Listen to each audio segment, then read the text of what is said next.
Inanunsyo naman ng Department of Justice na mahigit 841 million pesos na ang nabawi ng pamahalaan mula sa mga sangkot sa Ghost Flood Control Project. Ayon sa DOJ na ibalik na ang halaga sa National Treasury sa pamamagitan ng Land Bank of the Philippines.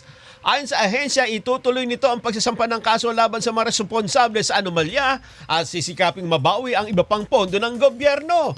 Kabilang sa mga nagbalik na ng pera ay si dating DPWH Undersecretary Roberto Bernardo, dating Bulacan District Engineer Henry Alcantara at NCR District Engineer Gerard Opulencia.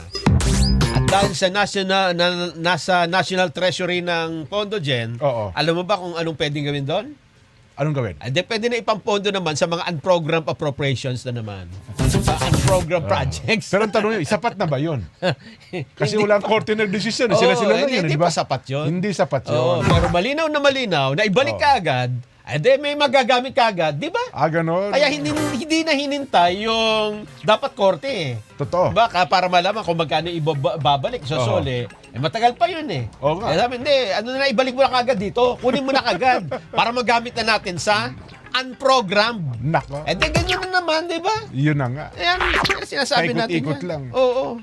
Sabi, hindi pa nasa naka-1 bilyon? Hindi pa. Wala pa, Hindi no? pa. Ang nawala sa flood control, trillion. Oo, hindi pa.